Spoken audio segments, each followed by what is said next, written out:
Hello and welcome to the Underground Spotlight, where we take all things indie and mod related and shed some light on them to show off to the public. Today I have with me Andreas Rönnberg, also known as Rumple, who is behind Half-Life 1 mod Afraid of Monsters and his new upcoming title, Cry of Fear. Tell us about yourself, Rumple. What are your day-to-day activities when you're not working hard modding? Hello, thank you. Well, what I do, basically I'm just working right now. I've got a job at Digital Illusions, DICE, the people who are making Battlefield. So that's what I'm doing right now. I hardly have any time to modding actually. So But Cry of Fear is done. Is that right? Cry of Fear is done from my perspective, I think. I don't have so much. Yeah, I don't have so much to do right now. Alright, well we'll get into that later about who's not holding their bargain. So, Yeah. tell me a little bit about DICE. I don't want to get into any top secret information, but what's your part in your company's video game? My role is a quality assurance technical artist with a QA. So what I do is to find the bugs and make sure that their engine is running perfectly. Right. You have a pretty tough job?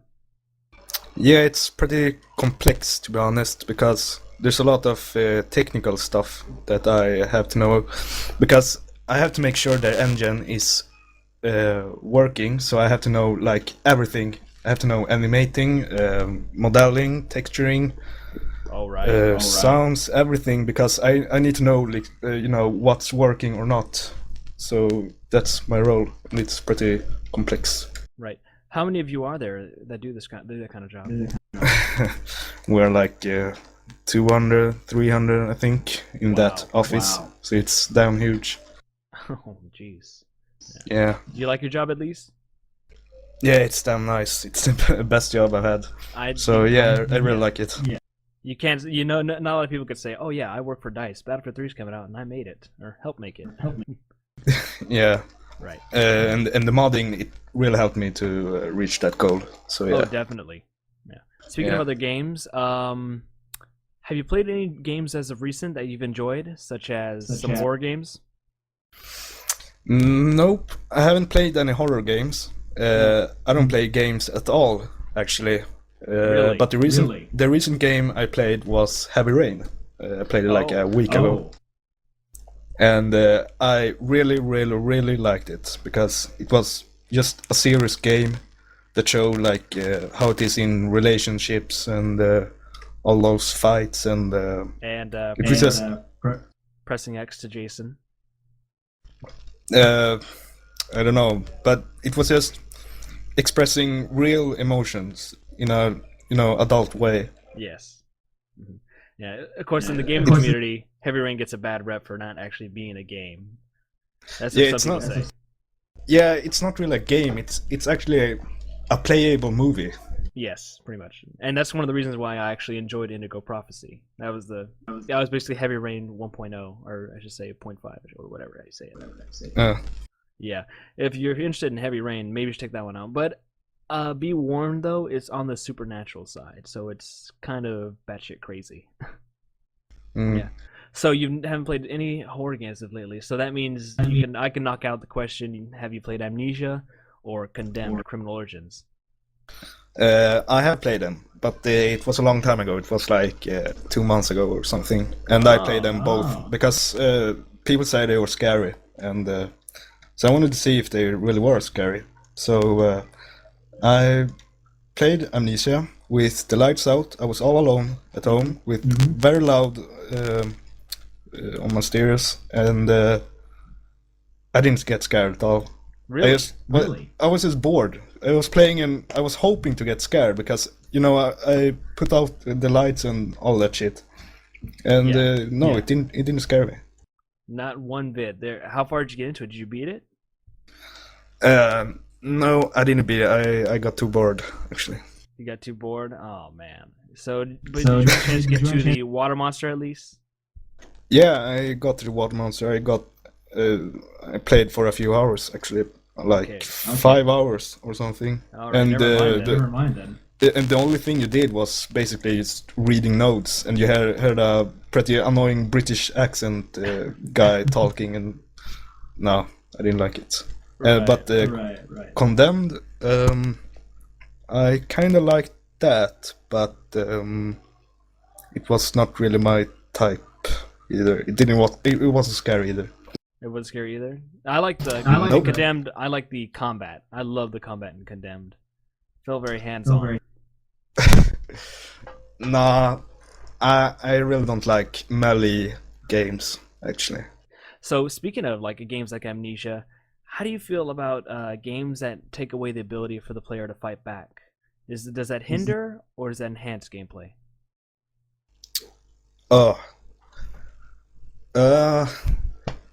I don't know. It depends. But in Amnesia, it was good. It was interesting. It was a new idea, and I liked it. Yeah, right. I mean, it doesn't really hinder. So. Right. Yeah, go on.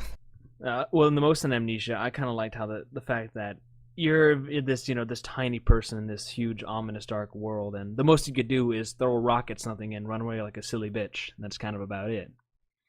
I mean, you don't see that a lot in too many games. The only game that I can remember that does that is probably the Clockwork series, but I haven't played that since I was 12. Clockwork, never heard of it. It's an old console game. PC. It was on PC first. It is pretty ridiculous though. If I were you, just skip them all together. Okay. Yeah. So, moving on. Has any game, film, or even piece of literature scared you so bad that you immediately quit what you were doing? Yeah. One film did it, and it was The Ring, the Japanese version. Oh. Hey. Yeah, that movie just I was scared for weeks after I saw it, and really scared me so bad. When did you watch it? Like what age? I was kinda 13, I think. 13. Oh yeah, that definitely impairs some children. The Japanese one too, not the American one. The American one's so toned down. Yeah, it's so bad because the fact that it's a little girl in the American version, and girls, you can just punch them in the face and then they can fall down. But in the Japanese version, it was a woman, and it's also a guy. It's very freaky. I got to that. So you've already been scared, and you've gotten a good sense of fear. So now I'm gonna ask, what inspired you to make your own games rather than only playing them? What inspired me? Well, it was the Day Hunger mods, actually. Really? Yeah. I love that. I was a big fan of Day Hunger. Well, the mod didn't really inspire me to make games. It inspired me to make mods. But what really inspired me to make games was the Resident Evil 1 and 2 game for PlayStation 1. You're a classic, man. I like that. I love the original Resident Evil. Yeah, the original is so good. I was 7 years old when I played it, and I got the rocket launcher and all the secret weapons. I was really playing it. Right. So that really inspired me. No, yeah.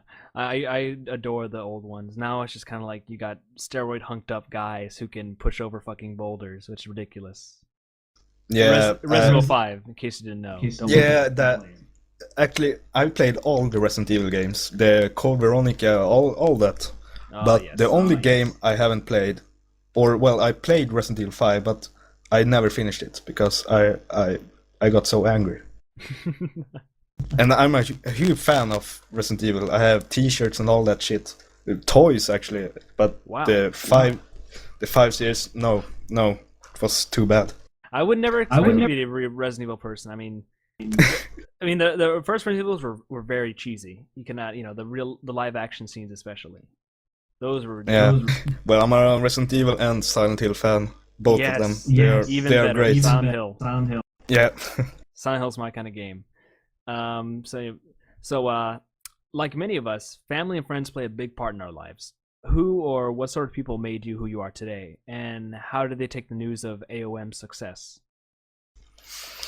My brothers, my brothers, they have always supported me with making games. They have always give me ideas and all that, and so yeah, they are the biggest support actually in my modding. So yeah, Are they behind your back on Cry of Fear? yeah, definitely. They're always playtesting it sometimes. Always sometimes. They're playtesting it sometimes, and they give me ideas and tell me like, "Hey, you should do this and try that." And yeah, they're really supporting me, and that's why they are in the credits as well. If you haven't noticed, Do you have a yeah, you sister? can see the sister, yeah, but they're not into games at all. Not even yours. Did you ever try to put them down and say, "Hey, just play this for me"? To be honest, no, I haven't. No, you I don't haven't. think they have seen my. You should take one of them and just be like, you know what, I'm having a really hard time about deciding this, so I need you to play this part for me, and like make it one of the scariest parts in the game, and just get their initial reaction out of it. Oh wait.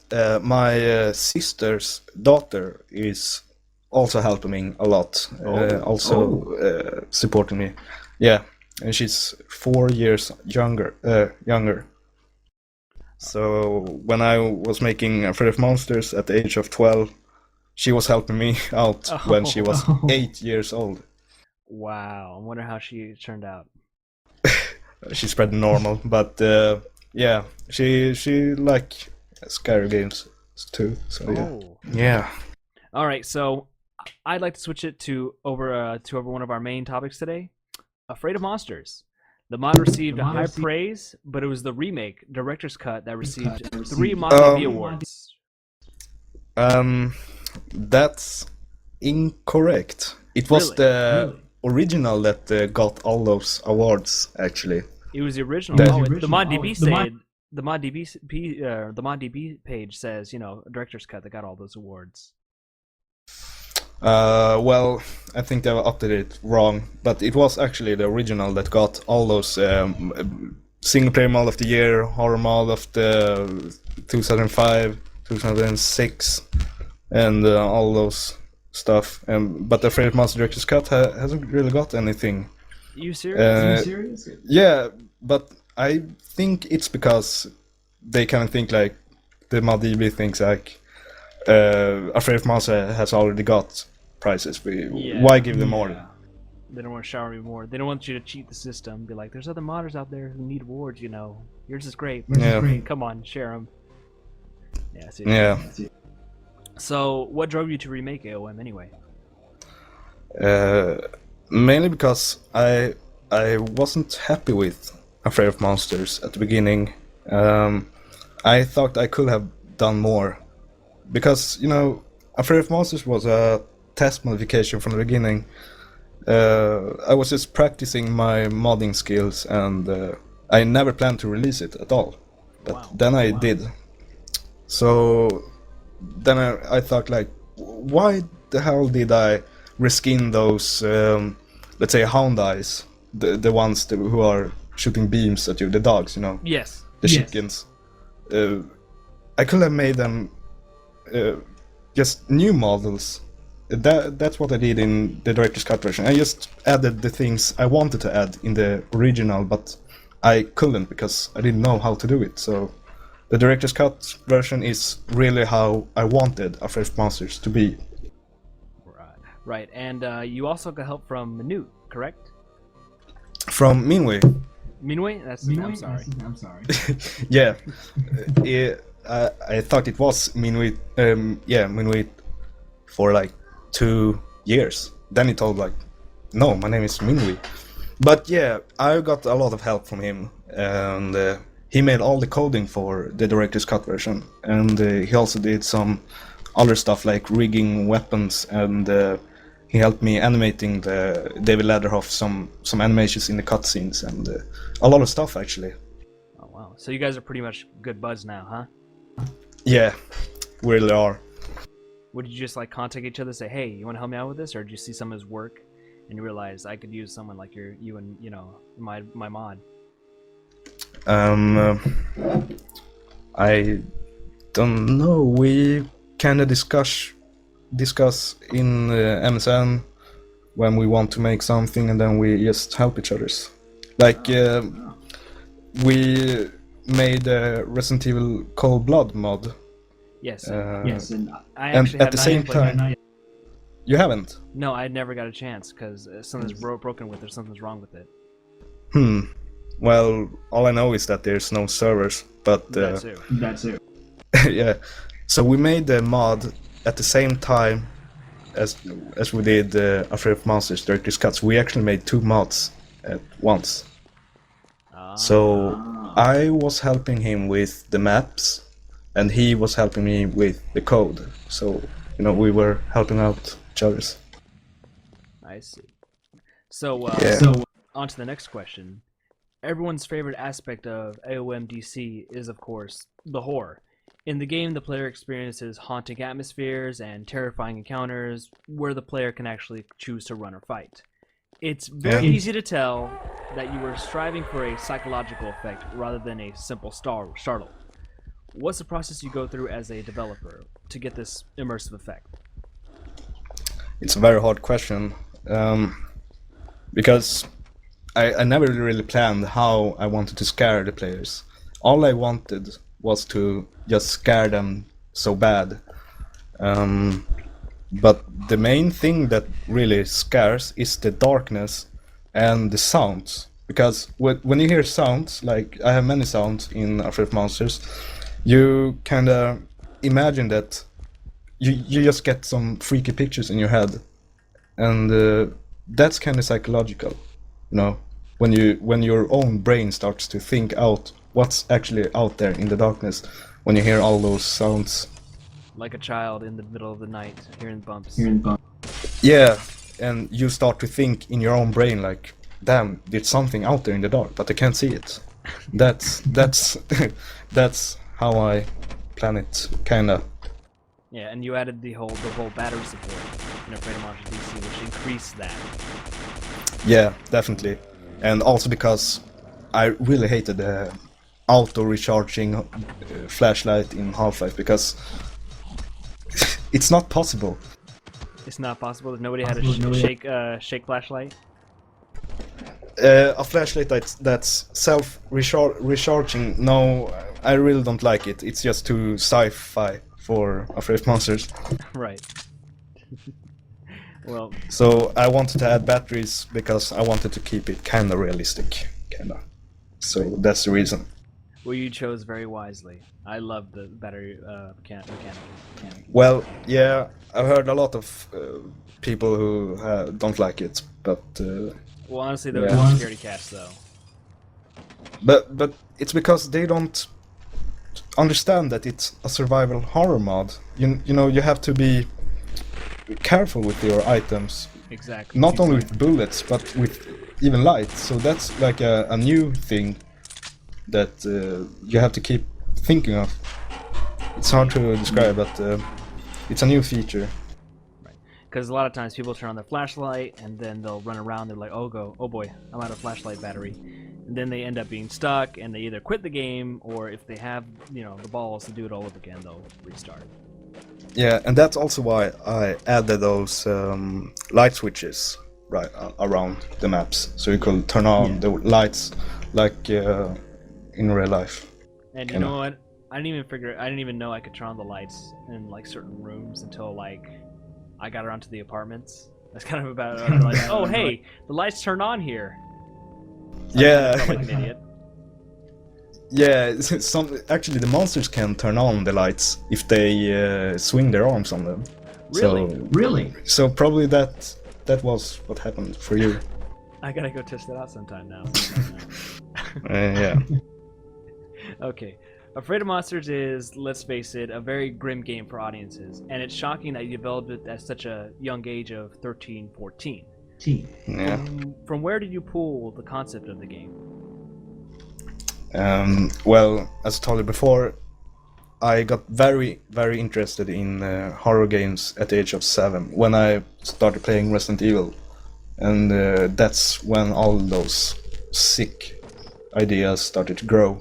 Right. And I've just been interested in horror since then, and I've been drawing all those crazy stuff until the age of 12, when I actually wanted to make my own modification after I played Day Hunger. Then I realized, like, hey man, I should try this too. So I started to draw my concepts, and yeah, I was very young, but I don't know. Yeah, and I saw in your in the making of Afraid of Monsters video, you had tons of sketches and drawings for AOM, and I'm surprised Yeah. you really thought all this through. Yeah. So yeah, I always have to draw my ideas down when I get them, because otherwise I just forget them. Yeah, and you The- also pulled your a lot of your concepts from your dreams, correct? Yeah, that's correct too. I have a lot of sick dreams. Well, hey, put into good use. I mean, they always say, hey, keep a dream book right near you, and sure enough, you have dream art instead. Yeah, I every night I have a crazy dream, so that's how I get all those crazy ideas. Excellent. Are we going to see some of them in Cry of Fear? Definitely. Oh, Excellent. yeah. Excellent. There's just only dreams in Cry Fear. You have to play it. It's so damn sick. Excellent. I cannot wait. And speaking of art, Afraid of Monsters is surprisingly artistic game with many symbolic elements. For instance, one of my favorite parts of the game is the red dots progression mechanic. How did you come up with such a creative idea, especially that one? The red dots one, yeah. Well, many people think that I've got the idea from Max Payne, because they have a similar place in Max Payne where you follow a blood path. But no, I didn't play Max Payne when I got the red dot idea. Actually, my brother's friend, he took drugs, LSD, and he told me that he saw a lot of balls, floating colored balls around, and that's how I got the red dot idea. I started making the nightmare map. I placed a lot of balls around, and I thought it looked really cool. Then I wondered, like, why do I have a lot of balls here? I should make something about them. Then I wanted you to follow the red dots balls thing. Right. From there on, you could have just added some barricades on the ghosts, and we wouldn't know if we're playing AOM or Pac-Man, huh? Yeah, then when I followed the red dots when I was playing, I kind of felt scared, and then I thought, like, what if I put something really scary here? It should damn scare the players. Definitely. And when I was playing that, I felt like I was shrouded in darkness. The only thing was leading my way was these dots. I didn't know if I should trust them or not. And that's the best thing about it. Because should I keep Actually, moving forward or should I go back? yeah, actually, a friend of mine, he made a little map, a test map for Half-Life 2, and he made a red dot area, and he let me to play it. And when I played it, I was so scared. You know, I haven't played the red dots area without knowing what will happen, because I've always know what will happen when I create the maps. But Right. when I play a red dot area and I don't know what will happen, I was so scared. And then I realized how damn scary Afraid of Monsters must be. Well, it was a very good mechanic. Yeah. So moving on to David Leatherhoff, the main character. Many of the endings turned David into a sympathetic character. Was that intentional? Yeah. I wanted players to kind of feel sad about David Leatherhoff, because all the shit is going through. So, yeah. Because he was only a victim in the whole game. Like, he's got these pills out of nowhere and just couldn't stop taking them. Yeah, correct. Well, Was he- he didn't get the pills out of nowhere. It's just some pills like LSD or any drug. It's not a secret pill or anything. It's just some drugs he's taking, and those drugs makes him fucked up, and that has made him. He's addicted to them, especially that. Oh, I thought it like some strange organization was like shitting No. to him. No, that's some rumors going around on the internet. I really don't like that. People think that it's a secret organization because it sounds like a damn umbrella corporation thing. Okay, so it's a bit more realistic. Yeah, I want to keep it simple and simple and realistic. Right. So, if you could pick just one aspect about or within AOMDC's development or accomplishments, whatever, what are you most proud of? What I'm most proud of? What exactly do you mean? Well, I mean, like, let's say something you were developing in AOM that you made and created and you felt absolutely proud about. You knew, like, saying, this game is going to be great. What do you mean like a... Do you mean like a certain level or? A certain level, anything. Oh, just the whole thing, I guess. I'm not really proud of anything specific in the mod. I'm just proud of the whole thing, but mostly about the Twitchers. Because yeah, the generic zombies that most people call them. Because they are because they are so new. There's no game that has those fast twitching things. I've never seen any game having that. Not to mention the sounds they make. I absolutely love the sounds. Yeah, it's I just watched the Twitchers in the model viewer, and then I just thought, hey, they should make this sound, and then I started to make that sound. Ah. Oh man, it sounds like somebody's gargling up Listerine. It's like it's such a creepy sound that you hear. You're thinking, oh shit, and then you start getting closer and they start running towards you. You're like, that's even worse. Yeah. and later in the game, there's some of them are invisible, which is even 10 times worse. So yeah. You chose a very good monster. That's all I'm gonna say. Thanks. Okay, so here are some fun questions before we switch to Cry of Fear. What is your favorite monster? Oh, Twitchers that you just said, right? Of course, it's the Twitchers. It's the Twitchers, yeah. I thought so. Favorite weapon? Because the other monsters, they feel too Half-Life-ish. Really? Maybe the head hand in the DC version. Okay, right. What about the wheelchair monster? I love the wheelchair monster.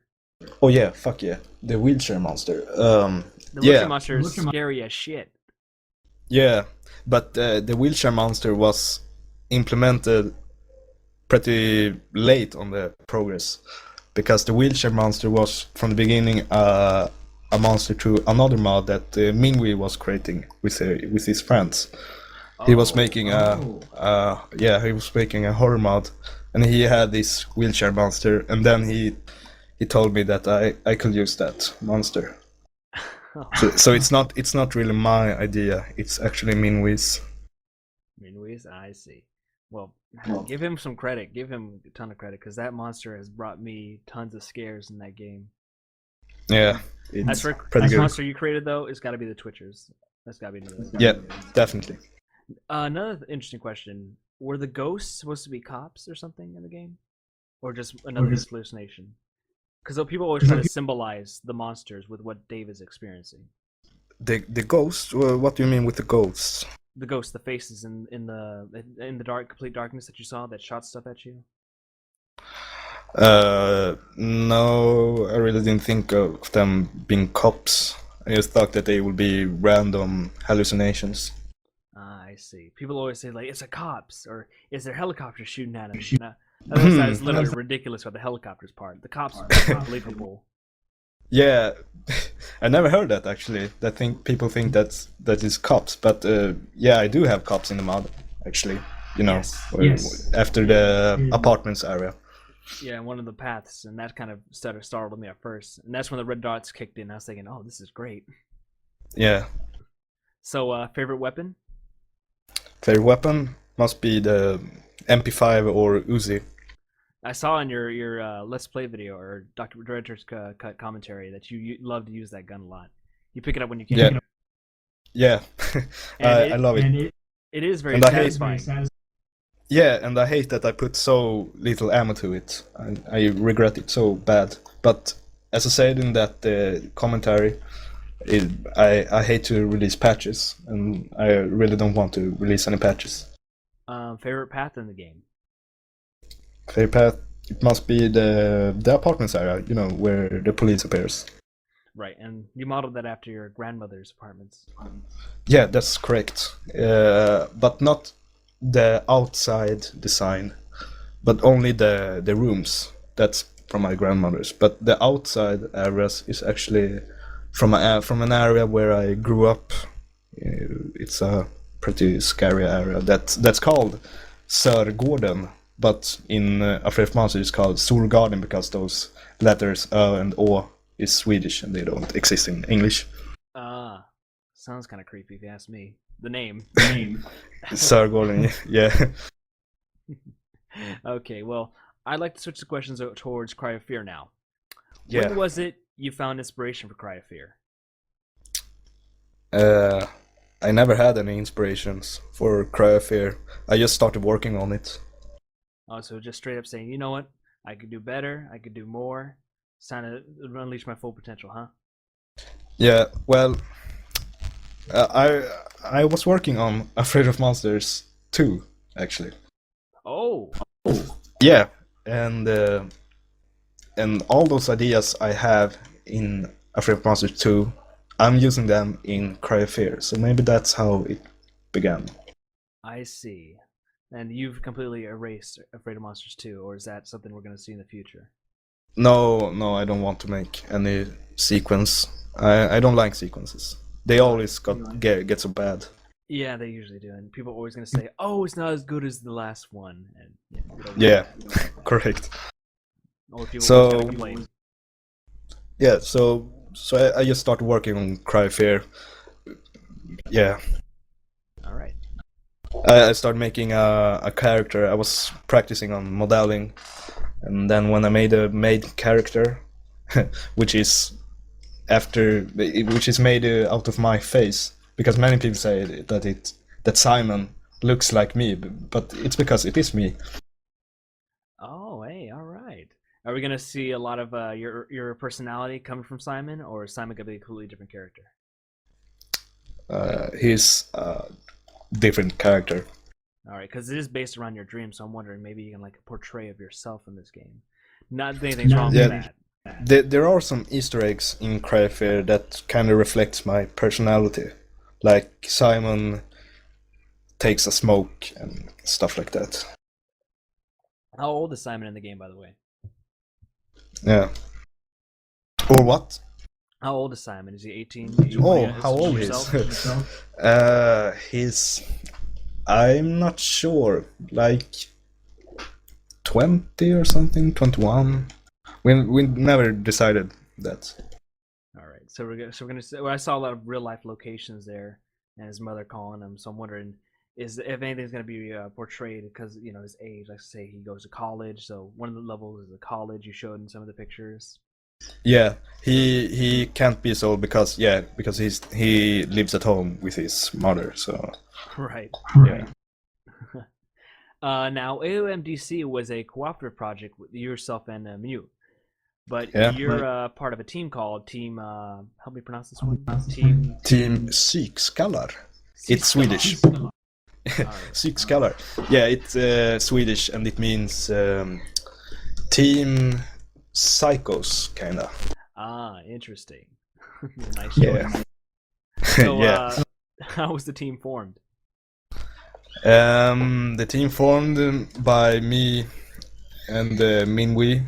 We just started working with Cry of Fear, and then we started hiring other people like Jordi. And then when we were some people, we wanted to make it a team instead of just some people working on it. So that's kind of how it. A bit more legit. Was. Yeah. Yeah. And give us some details on how it's like working with the team. It's very fun. I always worked alone with like Afraid of Monsters, and now with working with a team, it's pretty interesting. And as I'm the leader, I have to kind of tell the other what to do. But yeah, I think it's fun because you share your files and you share your ideas, and yeah, it's interesting. I like it. So you're the team leader. Tell us a little bit about each of Team Siskalar's members. What do you mean? I mean, who does what exactly? Yeah. Well, I'm not the leader alone. Minwi is also a leader. Actually, we are both leading the team, but I'm kind of like the leader number one because I'm the one who started working with Cryfear. Kind of, I think. So yeah, what I'm doing is I'm doing the maps, the monsters, and the music, some sounds, and the texturing, many stuff, and prop models and all that. James is modeling. He is also doing some small things like models and props and that. And Sporke, Jordi, he's doing the weapons and weapon animations. And then we got some voice actors like Stig, who's doing the voices for Simon, and Lasse for the doctor, and then Aina for the girl in the game. All right, and I've actually So we're about that coming up. I'm sorry. Go ahead. Yeah. Sorry, go ahead. No, you can go on. Oh no, that was about it. Please continue. Yeah. Oh, No. right. Next question then. Okay, next question. Yeah, go on. The story behind AOM deals with drug addiction and struggling with one's inner demons, as well as hallucinations.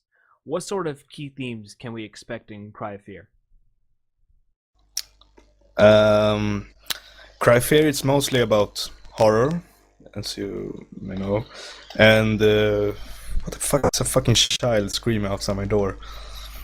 But yeah, Cry of Fear is mostly about emotions like depression and solitude and anxiety and all that. I really like the combination of depression and horror. So Cry of Fear, it's a pretty serious modification. So we're gonna see Simon breaking down in one moment where he's completely lost it. Definitely. Yeah, that's true. That happens many times in Cry of Fear. Oh, excellent. Because David loves how it was like, what the hell? What's going on? So yeah, David is a pussy compared to Simon. Excellent. So we're gonna be able to get a more in-depth look at Simon. I like that. Yeah, it's a very emotional modification with real emotions. It should hopefully make you cry. Oh. Yes. So co-op is the newest feature to Cry of Fear. You've given us so little information about this. Why did you choose to add it in the first place? Well, as we've been making the mod, we've been working in almost 4 years soon, 3.5 years. We really don't want the people to just play through the mod and then just leave it. And that's also why we have a lot of endings. But yeah, we want people to play it a lot. And the single player is not enough. So then me and Minwi, we were discussing, and we decided to add co-op because then people can play it with each others and play it even more. Right. And is the co-op going to be a separate campaign from single player? It's going to be the same maps as the single player, but you will play them reverse.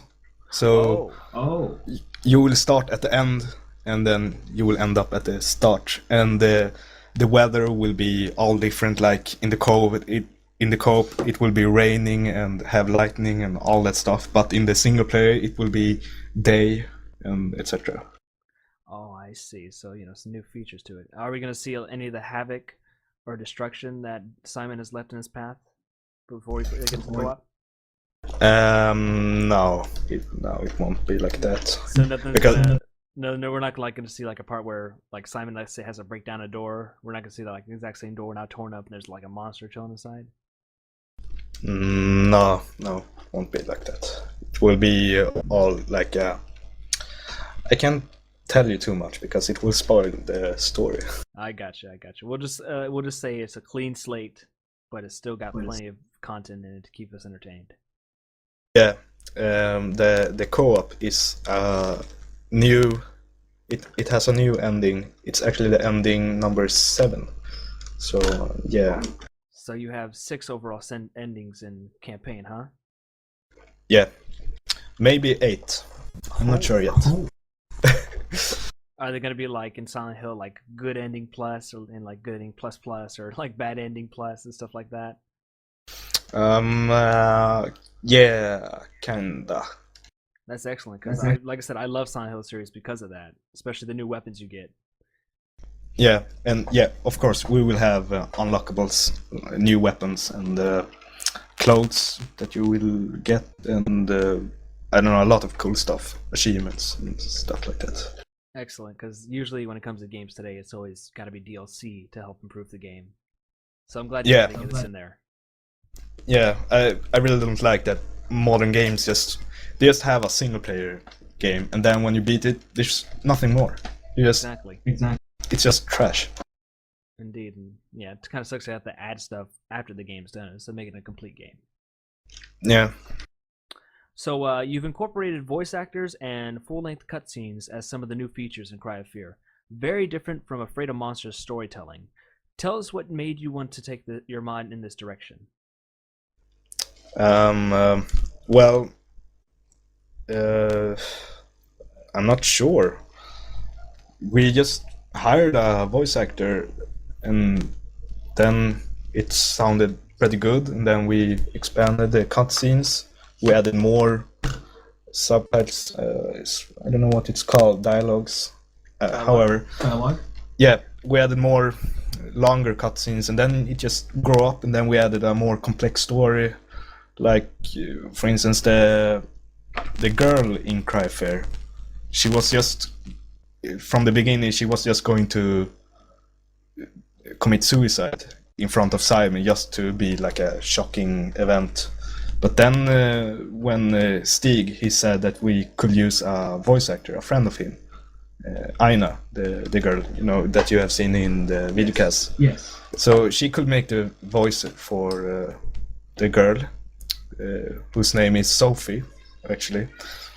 So then me and James, we were writing a pretty complex cutscene for that they will. Yeah, and then it grew on like that. So yeah.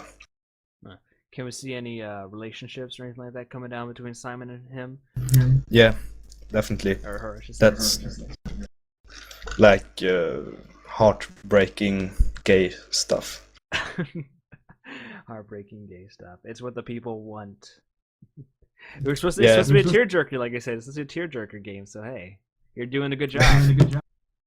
And that's, yeah. So visually, Cry of Fear is one of the most astonishing Half-Life 1 mods that we've seen. How much time and practice did it take to go from something as simple as the original Half-Life 1 content to this awe-inspiring world that many of us thought didn't even belong to the Half-Life 1 engine? A lot of years of modding. It has taken me so long to be this good. In the beginning, Cry of Fear looked pretty much like Afraid of Monsters, but then it just became better. And the main thing that made Cry of Fear look so much better is that I've been doing all the textures from photos. So I've been walking around in the city, taking a lot of photos, and made my textures by my own. And that has made Cry of Fear look like photorealistic, you know. Oh. So that's the big breakdown, what you call it. Right. Is that the same? Is that the same way how you got the water in Cry of Fear? Because most people who were watching the trailer for Mod of the Year, or the trailer for Cry of Fear for Mod of the Year, people were like, "Holy shit! Look at that water!" Yeah, the water. Actually, the water, it's not our code. No. It's from another free code that we just implemented in Cry of Fear. So it's not our content really, but yeah. Right, and it's like those shaders, the bump mapping and the gloss and that. Those shaders are from Paranoia, the other Half-Life mod. Yes, I remember playing Paranoia. That was pretty good. Yeah. So you also went to an extent to also get a realistic feel for the guns. You went to the shooting range yourself, huh? Yeah, that's correct. How was that? It was damn exciting. It was damn nice. I've always wanted to shoot a real gun because you have always been shooting guns in games and you have no clue how it really feels. So I wanted to have the real feel in Cryfair. So that's why I had to the shooting range. Right. And so since you've added this realistic aspect of shooting, are there going to be plenty of moments where somebody freaks out, then ends up wasting all their ammo because they can't stay still to shoot? I guess so. I hope so. Hope so, because like in Afraid of Monsters, people are like, "Oh my god!" and they just spray and pray. So there's no recoil reduction except for when you got hit. Usually, your scream and shake, I believe. Maybe. Yeah, it's a lot of recoil in Cryfair. It's kind of like Day of Defeat, where when you shoot, your camera goes up, but you have to take down the camera with your mouse. So it's kind of like a real recoil. Excellent. It feels like a recoil. Right, and with the camera shakes. With the bigger guns, What? with the bigger guns, we're gonna have the same effect, but even more. Yeah, definitely. I like where this is going, my friend. Okay, so I don't want you to give away too much about Cry of Fear because you've said a ton as it is. But tell us a little bit about the story behind the mod, if you would be willing to. The story behind the mod. Well, I always like to keep the story simple. From the beginning, Cry of Fear would be just a really fucked up modification. I just wanted to scare the players. So what I did was just to make you wake up in Cry of Fear, and then you got some SMSs from your mother who's telling you to get home. Mm-hmm. So kind of that's all that I can tell you. You just play Simon and you want to get home. All right. It's a lot more complex than that. I can tell you. It's I trust you. Because it has so many cutscenes and real. No, I can tell you more. Sorry. Okay. Well, thank you anyway for telling us what you could tell. Yeah. Okay, so the last question before we wrap it up: is it gonna be scarier than Afraid of Monsters? Oh yeah, it will. It will. Fucking will. True words, ladies and gentlemen. True words right here. Rumpel himself. Okay, well, thank you very much, Mr. Rönnberg, or I don't know how to pronounce it. I'm sorry if I'm mispronouncing it. Rönnberg. Rönnberg. Rönnberg. It's hard. With the you have to be like you're vomiting. Well, thank you for coming in and interviewing, and I appreciate all the information you give us, and also thank you too. Getting rid of any facts that were false as well. And is Cry of Fear going to be out soon? How soon at all, or I mean, about 2 months or something. It's very close. It's very close. 2 months. 2 months. Yeah, about 2 months or something. I've always said 2 months to everybody who has asked, but it feels like 2 months. Right, and all the trolls on ModDB are like, "Is that 95%? You guys should be almost done." Yeah, but as we always wanted to add more and more content to the mod, the progress meter goes back. Yes. For some weeks ago, I would say the progress meter will be 90%, not 95%, because we have added so much new features that we had to implement in Cryfair, the ladders in Cryfair. We coded it so that you actually grab the ladder with your hands and the camera shakes, in Fear and all that. Oh wow. So yeah, that's why the percent meter has been on 95. Right. And you ever thought about Did you ever troll anybody on April 1st? I know you troll on ModDB all the time, all the people that are whining and complaining, which I don't blame you. Okay, the community on ModDB is absolutely horrid at times. Yeah, we respond very stupid comments to very stupid comments. So yeah. Yes. Did you ever think about just like taking the whole bar down to 5%? Just get an initial reaction at everybody? Thanks for the idea.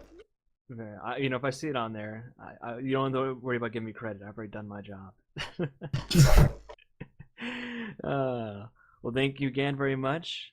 And this concludes. Yeah, thank you too. And this concludes Underground Spotlight. So check out in 2 months for Cry of Fear, as Rumpel says. And unless, of course, he decides to add more stuff, but we'll find out. If you want to check out the rest of the content, such as Afraid of Monsters or Afraid of Monsters DC, you can head on to ModDB. Also, you can check out Rumpel's YouTube page for making of Afraid of Monsters, and also his ModDB page if you want to check out the video cast. Thank you very much for staying entertained. Have a good night.